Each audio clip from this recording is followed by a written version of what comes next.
estábamos con este ejercicio el 12 y habíamos hecho ya los dos primeros, ¿vale? Entonces vamos a hacer este, que bueno, ya veis, tenemos ahí un MOSFET. Entonces aquí nos dicen que hay que analizarlo en régimen permanente. Entonces, como tenemos un elemento reactivo, que es el condensador, sabemos que en régimen permanente va a ser un circuito abierto. La corriente es cero, ¿no? Entonces nada, simplemente lo quitaríamos de ahí y lo ponemos en circuito abierto.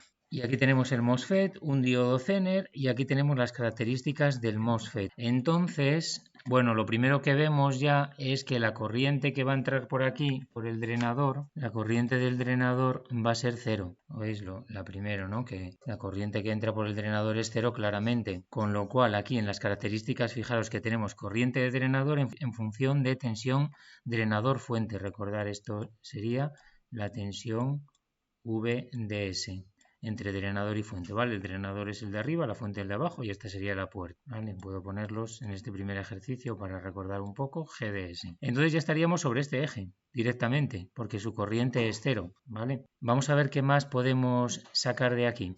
Si la corriente de drenador es cero, en este tipo de transistores recordar que la corriente por la puerta siempre es cero, porque es un circuito abierto prácticamente por la puerta, en realidad es un condensador lo que tenemos ahí, pero también en régimen permanente sería un circuito abierto.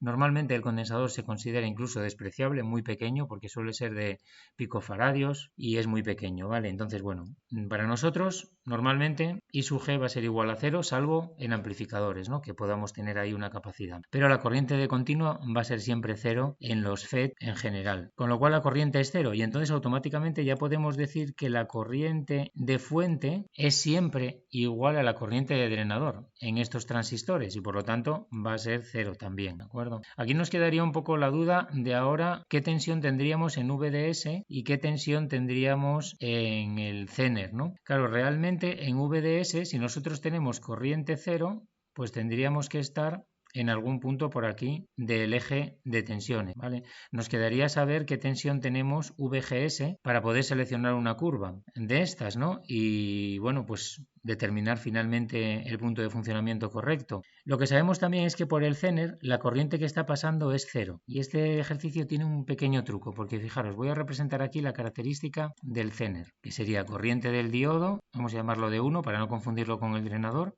y tensión D1. ¿Vale? Recordar que siempre realmente las corrientes en los diodos las tomamos en este sentido. Esta sería la corriente en D1, en este sentido, y la tensión en D1 sería negativo aquí y positivo aquí. ¿Vale? La tensión VD1. Para que luego yo pueda dibujar las características así. Tendría la zona de conducción, la zona de no conducción, ¿vale?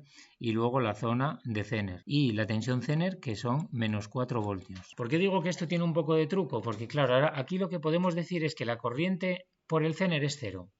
Pero entonces con este modelo que tenemos, claro, cualquier punto de estos de por aquí podría servir, cualquier punto. Estamos como un poco en un caso en el cual un modelo ideal no nos da mucha información. Tenemos que ir un poco aquí más allá y pensar en el modelo real. Aquí tendríamos que darnos cuenta que siempre el modelo de un Zener realmente sería algo así. Pasa por el origen y luego sube, ¿no? Nosotros lo estamos modelando de esta manera.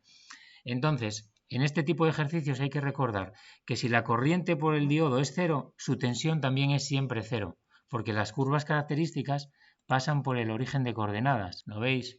Pasan por aquí. Cuando lo idealizamos, claro, no queda tan claro porque esta zona pues la consideramos que tiene corriente cero en toda ella, pero realmente es una corriente muy pequeñita y luego pasa por el origen.